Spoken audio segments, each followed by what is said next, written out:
mboten kecengan banyol teng panggung. Ayanipun lagi piyambak. Wah, badhe nyuwun katerangan. Dipun salamaken. Ingkang pimarintah ngemudeni laku jantraning kaprajan ing ngrandu kauman Ponorogo menika kula menika saking menika saestu mawantu-wantu kula saged manggi panjenengan niku sampun enjang menika mboten wigatos sami. Lah pripun badhe dipun rumusi kados punika mawon lurah kok sak pamonipun mboten lega nek dereng foto kaliyan para sinden. Tamu ingkang dumugi.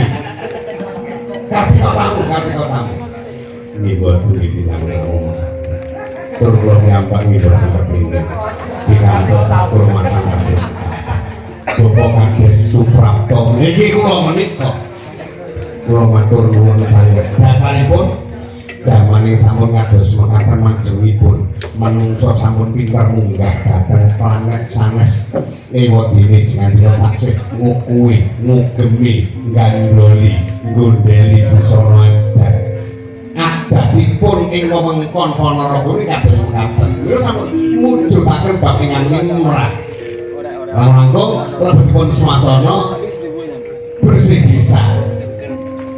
Madang tanpa pimarintah sedaya perangkat menika sampun tanggap ing kahanan. Inggih. Kula nderek bingah.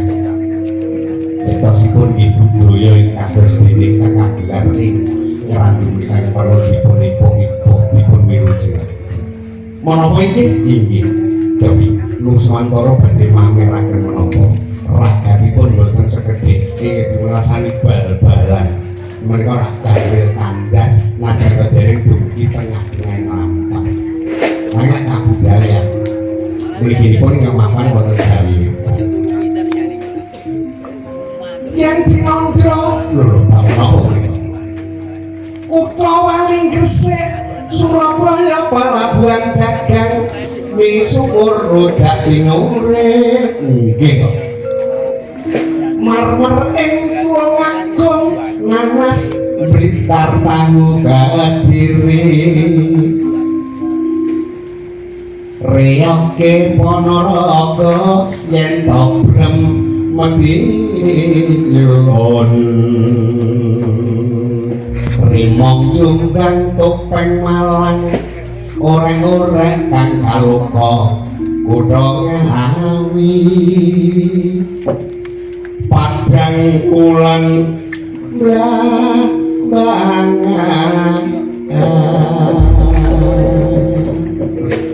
sudah kok malah boten muni badan kula niku dereng sakit menika lagi bulan boten kamil pun dalaken sanggen lagi pasane aku Ki Dalang Kandha Sabwana inggih sabenipun panjenengan nindakaken Murwakala ing Ngruwat menika dadosipun menapa? Aku dono langkung pakan sang panji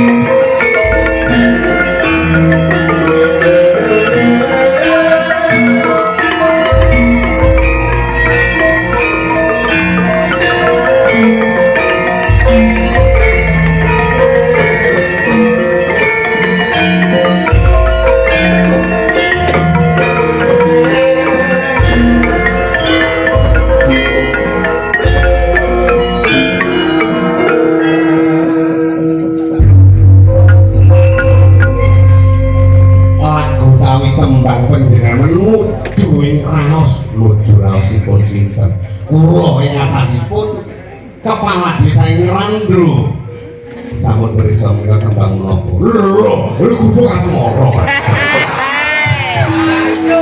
ora apa lho semunipun kok wonten bab ingkang boten saged boten dene sampun mbok menawi dewasanipun namung tulis mantep klentung lho boten bahasa Indonesiane lawang klentung lho boten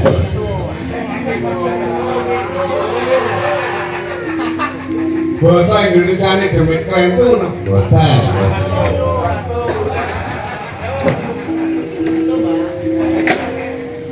sengaja berarti kita lagi dengan sedalu aku betul-betul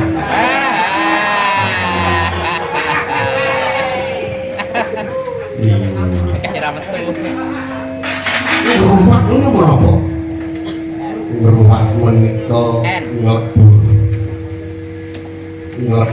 ingat di melebur bendro trimolo detik cinelung balong tinumpuk emas sangar kaya duwin papan kang wingit-wingit utawi resik ngruwat tinggi wong Jawa saking ndabaraken ngrawat menika ngopeni terus ngruwat menika nyetosipun nggih ngopeni Pak Lurah ngopeni dateng beranganipun yen ngateno nuwun sewu kula punten kula kok mboten pati cocok tembung yen ngateno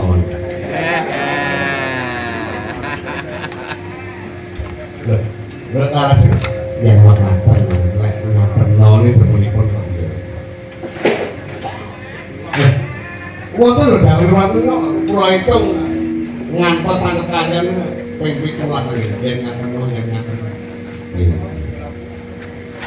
yang mengatakan ngeruwat ngerawat ngopeni dari lahir sengit boten merawat luwe rane mangan ngalah rane ngombe pecah bayuan mila saking menika menawi bapa kepala desa ing Karandu lajeng gelar ruwat menika namanipun nyirmaken Bendra Timoro nyingkiraken rubito utawi ngopeni dhateng desanipun nek ora diruwat pangan Bathara Kala menika nggih kala menika menapa kala menika wanci kala kok wanci inggih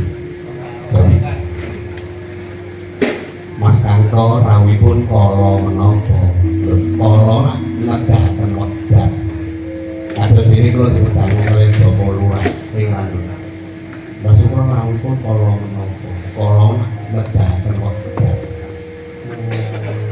lajeng gayutanipun kalian Bathara Kala nuwun sewu Bathara Kala menika namung mujudaken perambat namung kala menika wektu tegesipun menungso kuwi aja pisan-pisan dolanan karo wektu gede-gedene nyepelake karo wektu kula malah bingung menika nuwun sewu aja dolanan karo wektu menika nalane kados pundi aja ngremehke karo wektu aja dolanan karo wektu contonipun nek tiyang Islam wancinipun luhuran ketungkul anggenipun rembakan kancangipun ngantos wekdalipun telas ketungkul ngasarane namanipun tiyang Islam kula wau kepangan karo wektu wancinipun ngasar ketungkul wonten sabit boten kengetan wancinipun putih dhateng ngersani Gusti tiyang Islam kados mekaten kula kasanipun pangan karo wektu wayah mangriban ketungkul bujet wonten dalang kaji niku ngasaran ya ora magriban ya ora nisaan ya ora aku nyuwun prisa tapi menawa dari ngasaran dari magriban dari nisaan lho Mas kula niki pun lunga kaji anggere salat wonten Mekah kaliyan Madinah wonten Mekah menika sak salatan ganjarane 100.000 ngantos 5 waktu pranggih 500.000 kula ngantos pecah boten salah kula boten napa-napa tasik turah lah kentruk ngoten niku lho wangsul kadang-kadang nuwun sewu mboten kok jane kula ngebela niku mboten arep namanipun ing dirasani Haji Mabrur ganjarane swarga omah wonten titik Haji Mabrur ganjarane swarga omah selagine wonten ewa-ewane pun judaken sae pamane angkuh wekasan dadi blader nek salat ora tau jamaah bareng wong kaji dadi jamaah urung kaji kuwi dawa lunga kaji rampung bali malah nemen wadah ngreksa tembung mabrur menika panjenengan wonten menika wong omah-omah nggih ngaten nalika ijab kabul pinten to dangunipun wong ijab kabul namung 15 menit kula tampi panjenenganipun kami Mas Kawin kabalah tuntan lan sapanunggalipun namung 15 menit ingkang awrat ngreksa keluarga ingkang sakinah mawaddah warahmah. Lho, anek sedina rong dina kan jere pembebrahan omah-omah sasi rong sasi tasih ketinggalipun saenipun. Ingkang awon dereng ketinggal dewi. Niki menika sampun setahun, dua anak loro, dua anak telu. Nuwun sewu, adatipun dumugi ning pacoban wong omah-omah. Ujian sae Gusti ingkang Maha menika menawi sampun gadah yoga kalih, menawi sampun imah-imah kalikan dinten. Lah menika cobane lekas lekas sing lanang nika lekas nyawang wong wedok li ya itu kan Blitar, mungkin lagu-lagu Solo, suci-suci dan itu nama itu aja dan itu langsung lagi nanti ini kalau Solo itu nah mas ini pun nih modelnya kelintang-kelintang asli pun nih wanita pun terlalu aku ngalih yang di Solo langsung gitu buat leren ya ilmu ya wangi ya tetap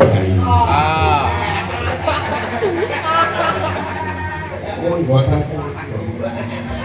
saking saenipun kegosok kalian kanca wencane. Lah yoga menika sampun mandhap saking gamelan lajeng pindah dhateng bis pun mboten enten mboten ngubengi tes bek. Menapa. Alhamdulillah. Allah kabar. Wisane modele ngoten. Nek biyen kursine dibalik.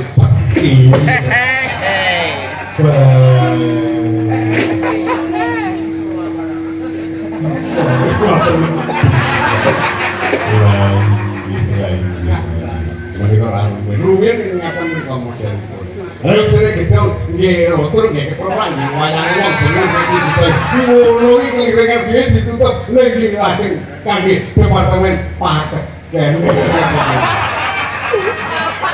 aku lagi kepaksa mundur lulus kawan Perbowo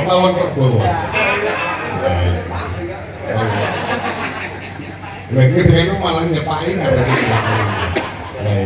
ini raosipun panggipun ini kata ngerumat mereka ngelebur Sukerto lajeng Rokolo mereka waktu wajah bulanan karo waktu wonten Islam ini wonten walau sering aling sana itu sering kita ya hadirin amanu amin sholihati watawasobil demi waktu menungso mereka badhe rugi yen ngantos ngremehaken waktu utang bank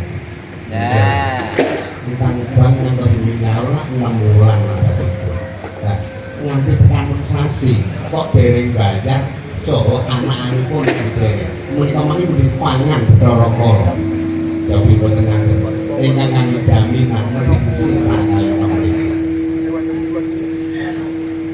mila sampun ngantos bulanan terus mboten saham waduh lah ngoten niku lagi pondok-pondok to nanging mboten perlu ngerti diundurke kula ngesuwake sangat nek Purwakala rampung kegamelan kira biru sing wayange ya ditekne pisan kali kanyar kali sidamulan kerja Soro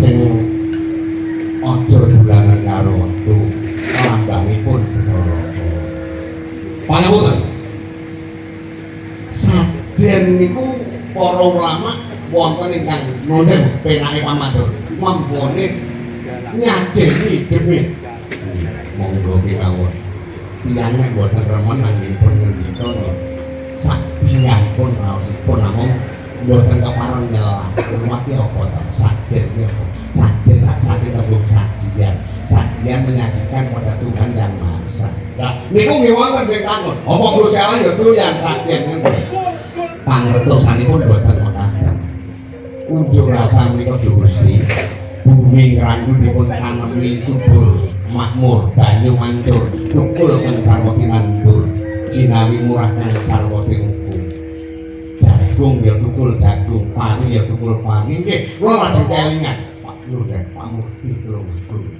Napa to? Wah, jinawi.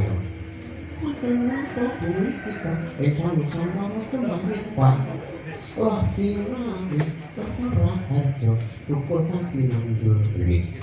Mari jagung kontrol terong. Pari jagung ketiraku lombok terong. Masih dong lombok terong. Kulo mboten apal niki gandenganipun kali pari jagung meneni lombok terong. Monggo kula ulangi murid-murid kula. Kasih ngertas menika. Unjuk raos dateng ngarsanipun dhateng mau kumaos bilih sedaya ketukuhan menika tukul saking buminipun Gusti Allah. Lah manungsa namung saged mau ngakoni iki tanahku, iki bumiku. Lah kula nek wonten tiyang terus rayangan terus saya boten ngetang namung sakleru kula rumin nggih nate ngrasake dadi lurah. Lah kok wonten to dulur rayangan pekarangan cengkal 100 nganti meh gajokan. Wong dhek iki ngakoni wong nyatanipun wong iki arep didaya sundul langit nek pun tilem digayane ya ilang ngaku pinter to pun mati bablas onang-onang bablas rondong gedhe bablas nek pun tilem mendhuh ya dewe ukasanipun anggen ngomong iki nek kuwi wonten panunggalanipun ingkang boten saged dipun tentremaken secara kiwaten sinten Amerika kalian Iran. Ya. Yo. Menika nak mboten Gusti Pemdak ingkang dawaken dina pungkasan rampung. Niku sing perkara ijazah palsu niku lha nggih mboten saged berembak niku ijazah setunggal mboten rampung. Ini saged rampung menawi lajeng purun panjenengan saged. Oh golekne anake lagi. Nggih. Atas sajian unjuk rasa dan nyasanipun yang mawas tinggi mapan kados menika mangke kula boten minim-minim lho lajeng waripun menika badhe kangge panggung mangke dipun gelari gamelan dipun beberi oh mekaten iki nun sen lah kanca-kanca panrame sampun siap berdiri sami kanthi nun sen wayangan kok namung ngantos jam 3 kok saged wayang menika luwes Mbah Sukron nate wonten TVRI Jakarta 15 menit lakone berhubung ngalengka 15 menit saged rampung 5 menit 6 5 menit 9 5 menit menyuruh saged rampung gumantung yang nyanggit sinten Pak Kangkong kok nggih pinter nyanggit enten sing diturun ampun malih kok nyanggit lakon Kondom sampun. Iku nyambut bapak ini.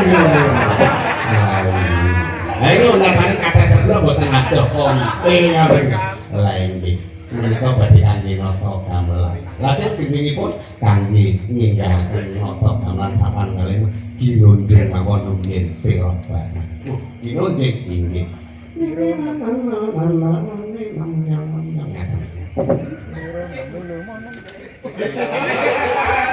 Tiro nang lulu monem lulu nginam lulu monem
kirong muandang bebarengan lan sindenan sasar sumundul pawang ladrang kinonjing gong kalih semunipun ingkang bonang muji dhateng para sanesipun dadak takkan penem melu aku kok nyatanipun sedaya samya kiyat iki dalang kandha sabono bebek kelir cara lawas sumping patut bayu tekan bayi ora turunane kembar parandene lebetipun murwani dene rawat amara bradak sabawane gongso kang rengin ketiung angin rateni kayangan logo mampirto agiat sandang Bathara Kala dupa kang kumelun kabesmi wiwit tabuh kalih kala dalu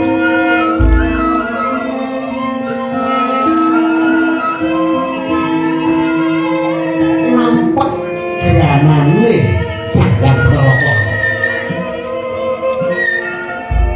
padha saneka dina kepriyat jumangat madya mati mapan dununge sabara namo punggung wakon lanang nyekel gaman labrak tanganku wali ngaku lembeng wedo ngaku weruh suwarga jagai sanjopro seswi yai bungilan gelek miwono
Ambetipun menapa ngambetipun?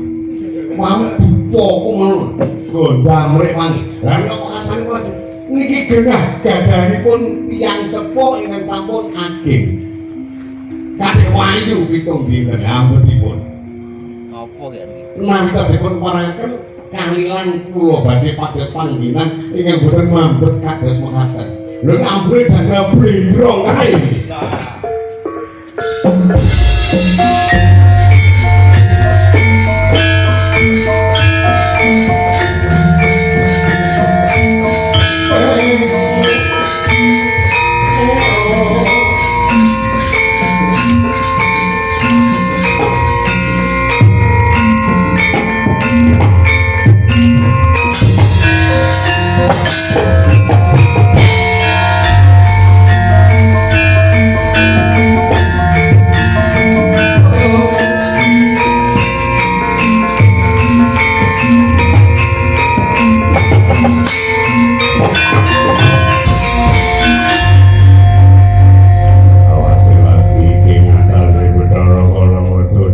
Indra.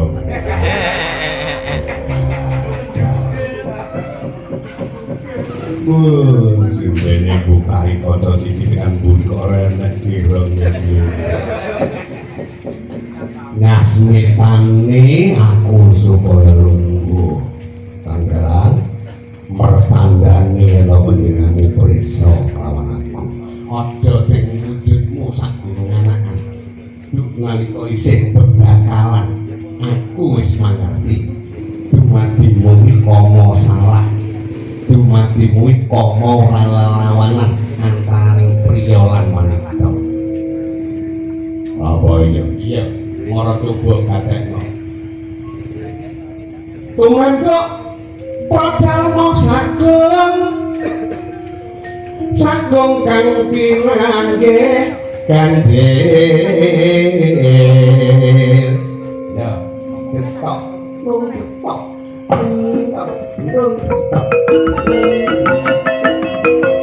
Ganjil kapaman Soeharto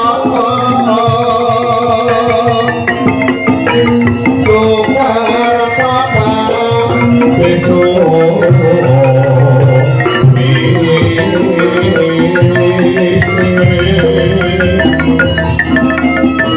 sumise mancat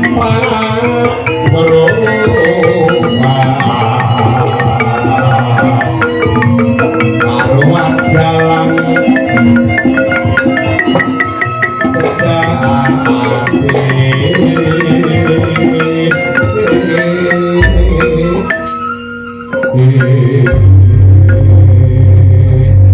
karumat dalang sejati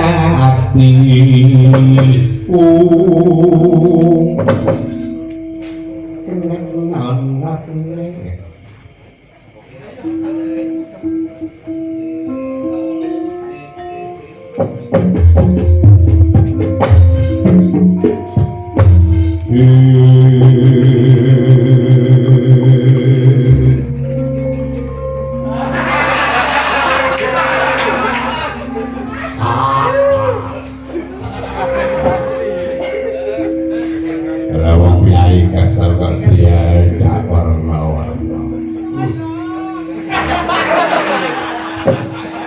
Penanggalan teopo. Iya Kanggalan matur nuwun. Desa iki wis tok ruwat pancena mangkon. Kowe ora kena ganggu gawe marang Karandung. Kowe ora kena banjur tumindak wal saka wadon.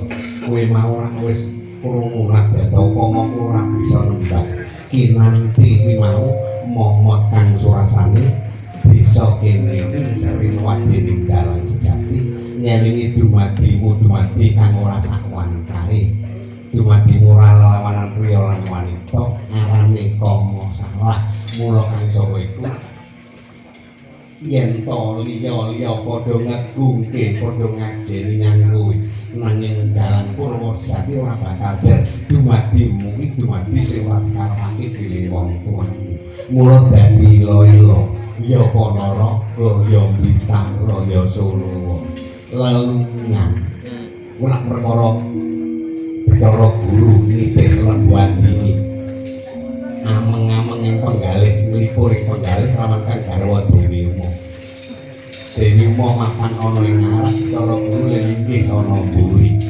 sandya kala mancine samirana midik teman jalari nyampinge betari mo sumeblake nyamping jalari menitise katon mentis kuning ingkang prasasaan dadake jalaran nafsune digawe kang tanpa kena sinajukan Bathara Guru banjur gandrung kasmareng kang kena pinenggah pari kudu nyanggomo marang garwane nyanggomo ki apa nyanggomo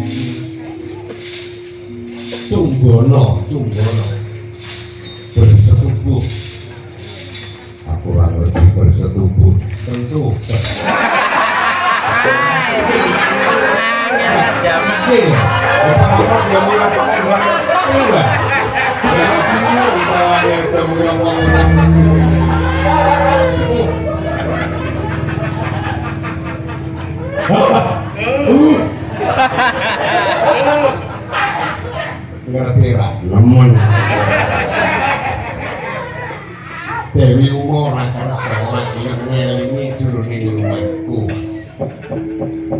Turta sing dititi lembu andini ora sembarang lembu nanging sejatine bangsa jin ya bisa guneman, bisa ngerti Allah jin bener luput halal haram.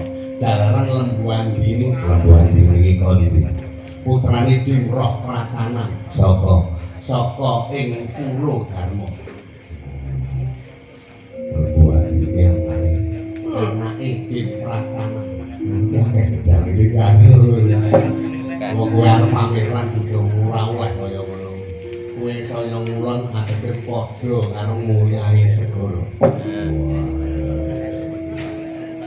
Terus ngomong tuwih telaga Matirta. Terus dadi kowe kuwi. Mula kowe munggah menyang kayangan karo pangan marang wong tuamu. Diwenehi pangan ing antarane bocah Sukerta. Iya ta?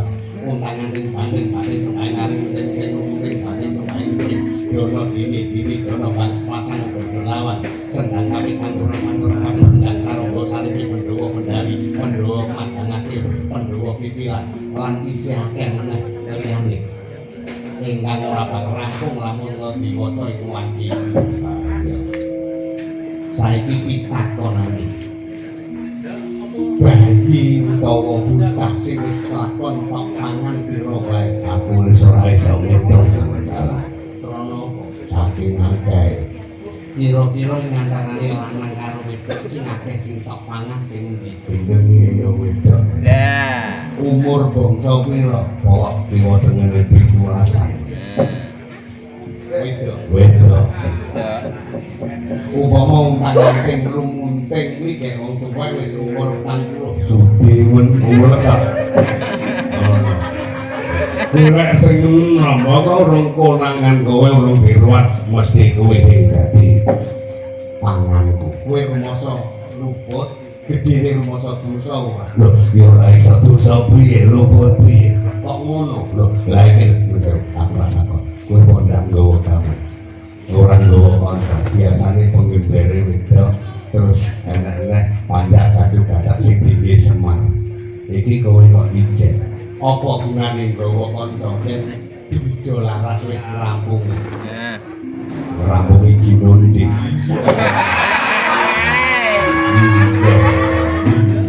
ora ya rasane apa beda ane wakasane banjur mung kependakan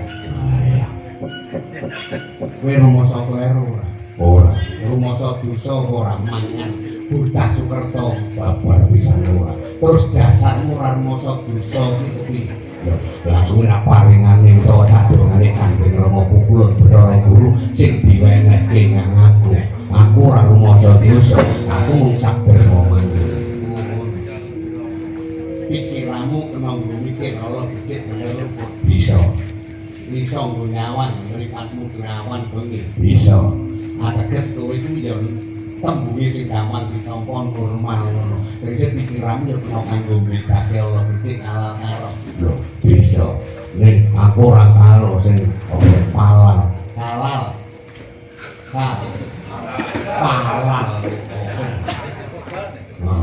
jalaran kuwi cadong saiki tak takon dunya iki besok bakal digulung karo Gusti Allah digulung piye kiamat kuwi dunya lebur terus diwa panggah urip ya kuwi kudrate mengkono klebu aku sok panggah urip nang kiamat metane kuwi kudu eling diwa ya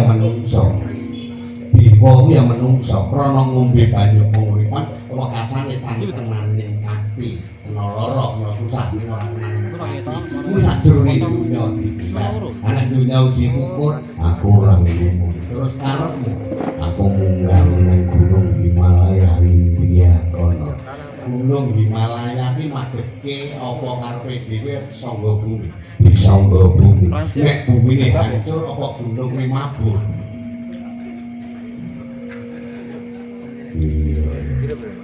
iya itu saiki nek bumine mabur apa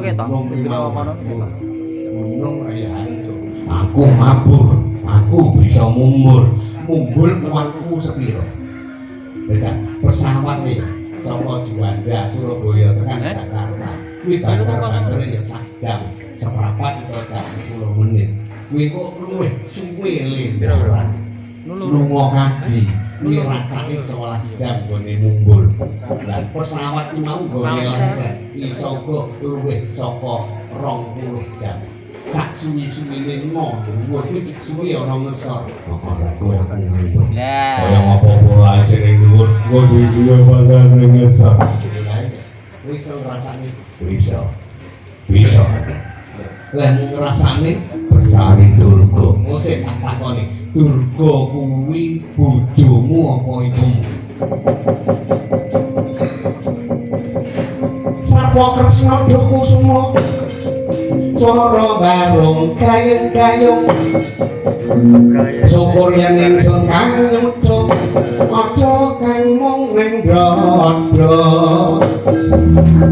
raja gendoling Madiun ramane naga tanala prayoga saya turun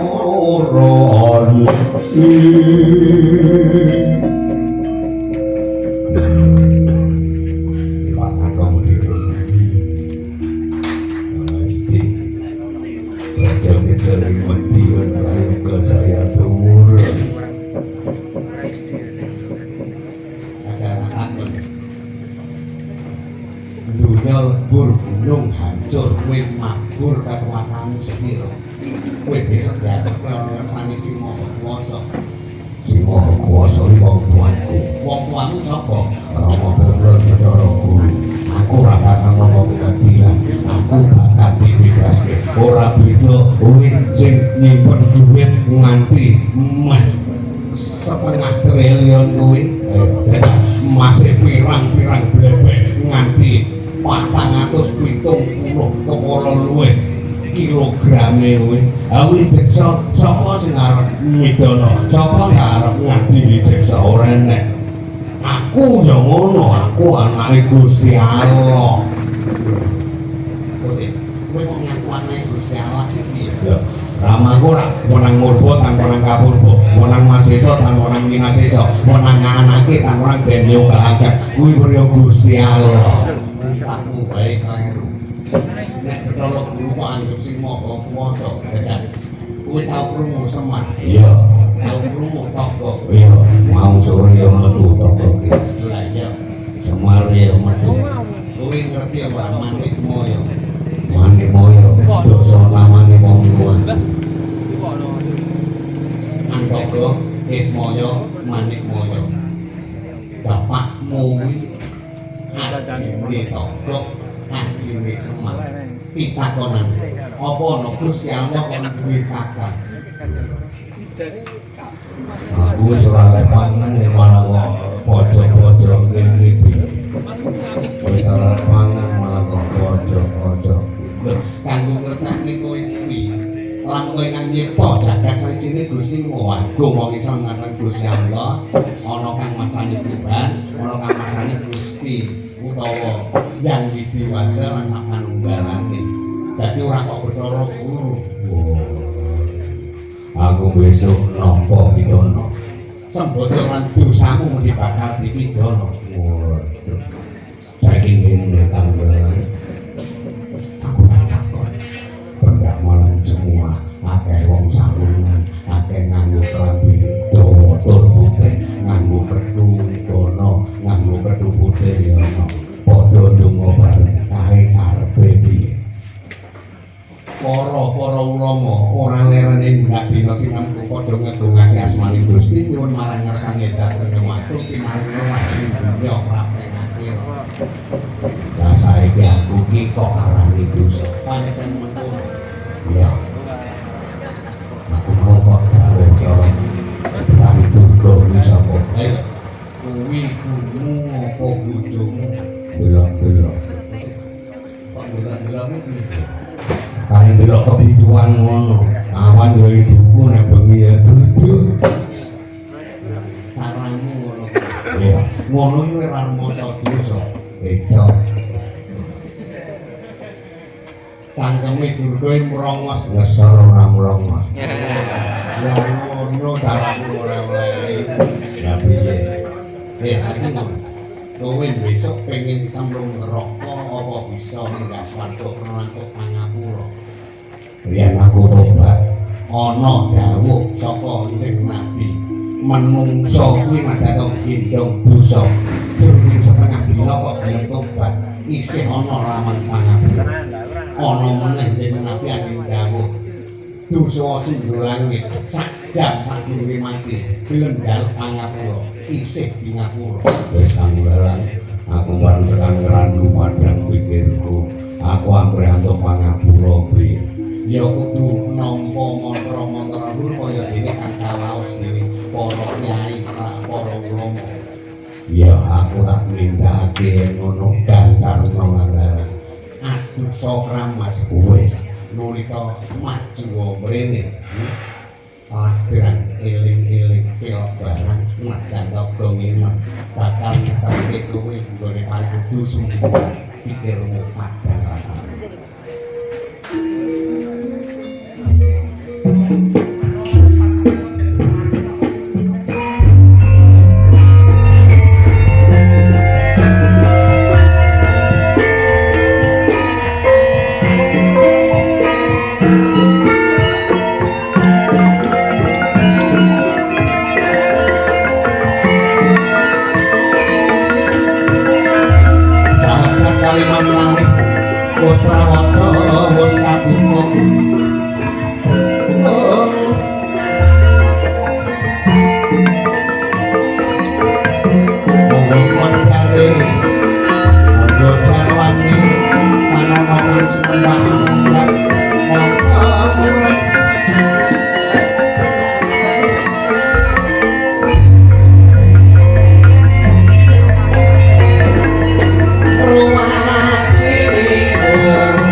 Yang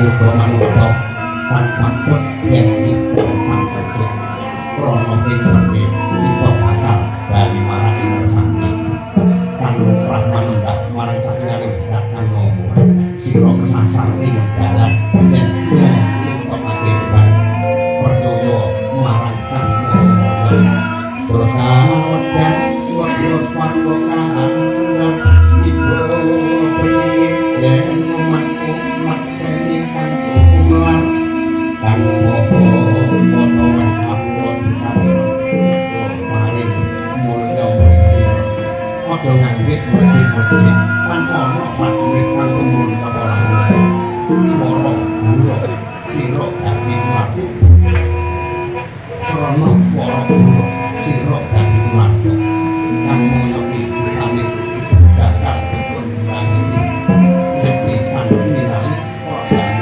bulan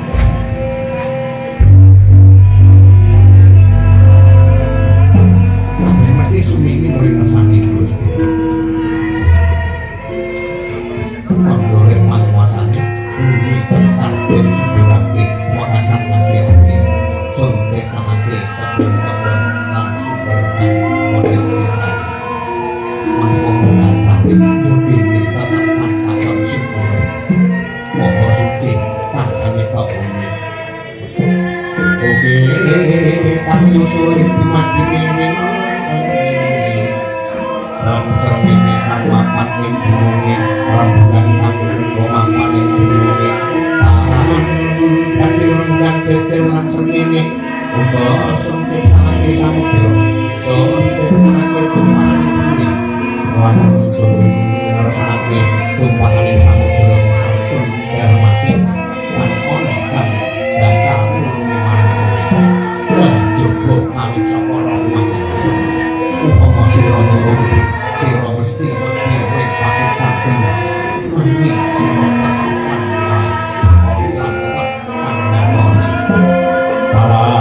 dene kowe kepala nang kang wae dhewe kendhi oke ono langsung jare Gustimu paring pangan kok wedang iki Gustimu pak ora paring pangan Gustimu blusuke kowe dhewe kowe mentahake dadi kiamat Purwanira jroning sira lati padha swaya kapiyasa swara guru bangisi bumi lebur tan ganti sira tak bisa bali apa sira tan mercayani sangka kalongnya sira tangi sangka papanira sira lagi percaya gawe kang maha kuwasa kang digawa para duta mulya mulih tiap mati mrikusi undung ing wakati ana swarga suka-suka manungsa sukaning griya lan putra lan garwa sinar tanpa singkatan wowoan kunjungan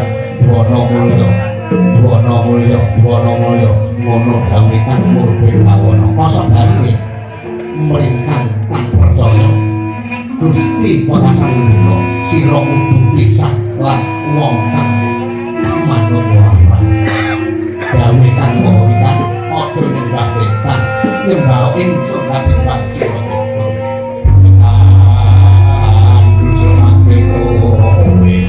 iki panggonan neraka jahanam nuwe jegoro iku panggonan ing dina mungkasi lesan lan bisa sikil liro kang dadi saksi sira sedih nanging mripatan bisa ningali lamun sun ngrasakake sun rubah rawane apa sebab dheweke kan mikirake kitab suci mongso mulangake marang nabi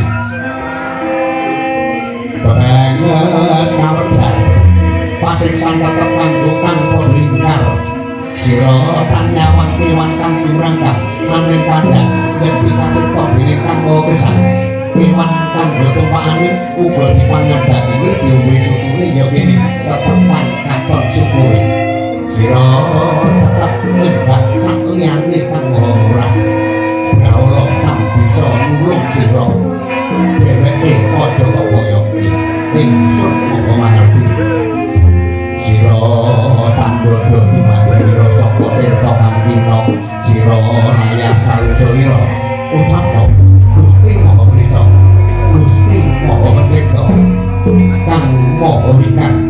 nyiptake pikiran Gusti kang nyiptake penyakit yen Gusti ngersake apa wae mung nganggo perintah kun wayakun ing asane ngegem sakabehe bakal bali ing ngersane Gusti Moga Agung Gusti Moga Agung Gusti Moga Agung Moga sakabehe manungung pasti manyura mancine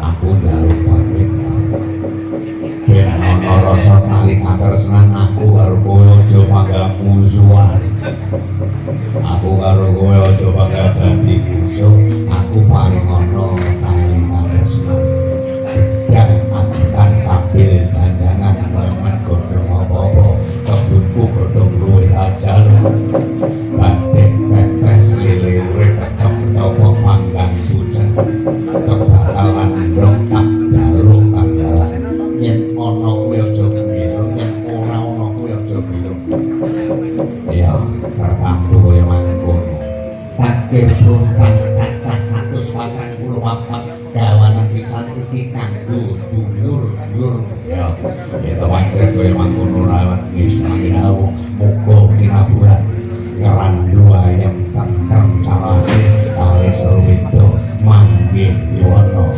ricik-ricik cara-cara dadake jalaran nggonku maring bali marang jagat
iki sowan menyang Randu.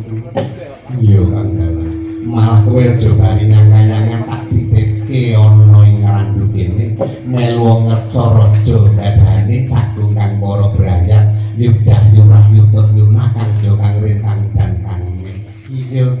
Ya mong derek meling ya Kang Dalang gandeng panjenengan dalang engko nek pas lindungan apa canikan ngono mbok menawa panjenengan bisa nyinggung perkara bakal wedok gini ya pengin pamer wong wedok pamer gelang kalung sing diarani bangsa emas-emasan kuwi nek kiwatene tahun 70-an nganti tahun 80 kuwi apik wae ning lamun saiki kuwi padha karo ngundang jambret ngundang rampok lan sapanunggalane ngundang bangsa Durjana. Wong sugih ora perlu dituduh-tuduhke. Ngono, saya-saya bulurah. Bulurah ki ora perlu mamerke gelange, kalunge, suwenge. Angger wong sak Randu kene mesti padha duweni panggraita lan bulurah ki mesti sugih.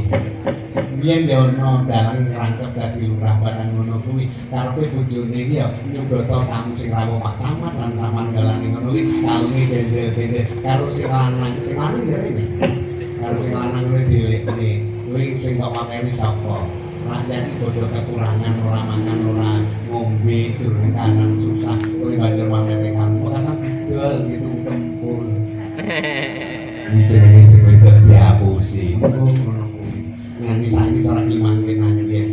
Jane karo mantune sing ning ngene ana ning Karangasem jane dipacaki. Arti tuki sepatu kuwi dhuwur 3 kilan ndak ndem ora tuwa.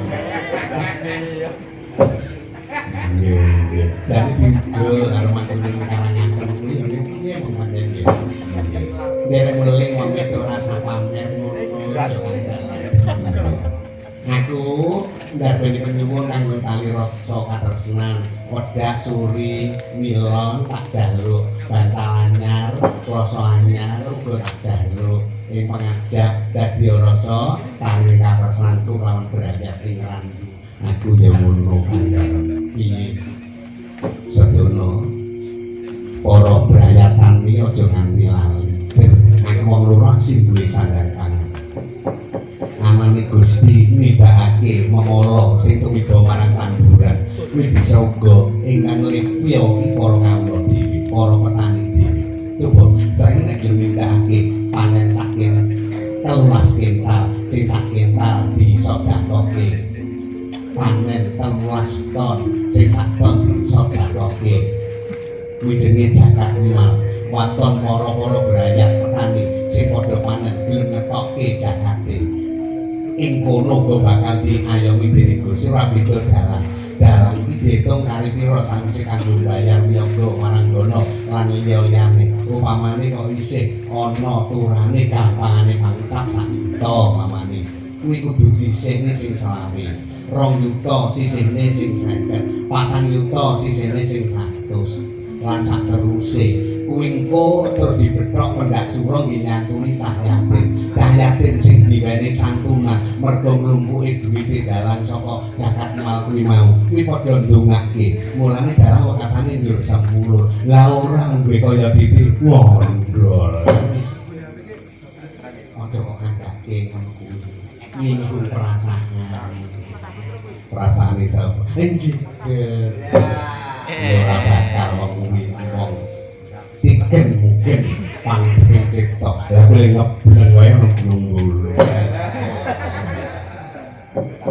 inang wingking kula kok dereng srawung iya Mas Dalang ditepungake aku danyang kang cikal bakal ing Randu kene sadurunge wujud desa kene iki wujud alas gregekan aku kang nalika semono mbabati aku sing nalika semono buka wekasane banjur dadi desa saiki para brayat ing Randu kene lak mung kalingga gawe kloso kanggo melar sing rekoso mbiyen ki aku umbo iki ora ketan setahun pisan syukur nek njur sesasi pisan syukur nek seminggu pisan ana punjung kang diwenehake aku kang wujude kalimaing pangeran khususan dilaroke nang cikal bakal desa Ngrandu lahul fatihah kuwi wae wis mujudake panganku nek nganti dilirwakake loro-loro rasane atiku iki dalan elingno para brandak kene ya kon nyinggung kon ngirimi aku nadana wujude umul kitab inggih dirosaken sepuh kekalih nggih kula kaki among ini among kula ingkang ngomongi jabang banyune sak randune sing ngomongi kula lajeng kados pundi mengke medal kula ngaturi medal kula pripun medal sange mriki medal kula aturi minggu supados wong-wong aja nganti lali dina kelairane anake mbok dipasani anake bejo nakal bejo gleleng bejo beling ben aja maneni karo wong tuwa anake bocah kala mangsa cok maneni wong tuwa gawe sene wong tuwa kala mangsa nalika laire biyen dina metone ora dipasani saya-saya bayi lek jene wetengan niku bapake iki lho apike poso Senin Kamis wiwit bojone meteng nganti lek jabang bayi bocah kok ditirakati poso Senin Kamis nganti lek jabang bayi niku beda asile bocah muni manut-manut karo wong tuwa basa lah ora sing wedok metenge tak ketok sing lanang ditulan wedok lha makasane dadi anak ya misuwi karo sing tuwek lha misu ya kelas tinggi ya misu ya kelas tinggi ya cangkem manuk gaman Petro cangkem manuk gaman Petro tegese pripun ya ndak sak diwedeni ya padha gerange ora ngerti ta cangkem manuk ya apa gaman Petro ya apa leher hotel lah kae wis iki cangkeman iki cicuk gaman Petro ki pepel lha iki loro-loro ten anak karo kasane Jerman mila saking menika pendak dina kelairane syukur sing tuwek masani namung niku weling kula wontenipun among-among wilujengan tambah pelas Sabtu katul pun nanti dilalekke niku opahe dateng kula slametane ya rasane ngundang cah cilik engkang slametane bocah cilik ora kate iwak pitik tempe-tempe lek 29 dina niku kula pun mareng ngoten niku kok tabrak nggih dados bekasanipun kula seneng lek ngrumat ngramut ngomong lare-lare ing randu mriki sedaya wangsul nika kula isawaken mugi-mugi Gusti pareng minangkani kepareng ngijabahi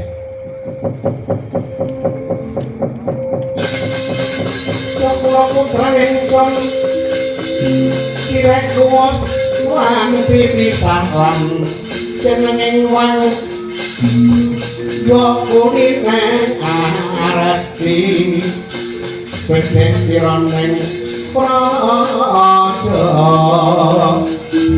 Dewi sing sarwati wangsa wekas sing dalang kanggo melap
ayo barengan kadhe adat dereng rampung kula taksih badhe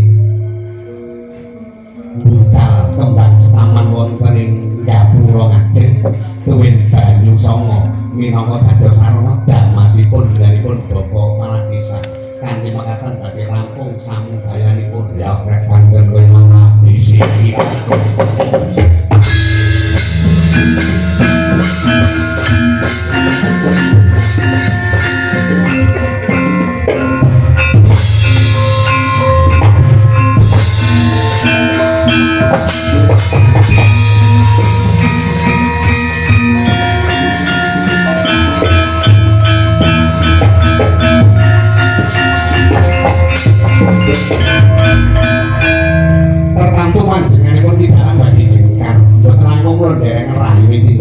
menika wonten kelapanan kula sabrayat perangkat ingkang kula nyuwun ing samudra wangsami ibaratipun yang salat kula namung minangka dados imamipun mila saking menika kula sabrayat saking Surakarta menawi wonten bab ingkang tinemu tuna-tuna mawan wonten nyuwun ing samudra wangsami nggih mboten murung kita asesanti sepisan merdeka tetep merdeka ing sambikala nadyan munggah gunung Norawata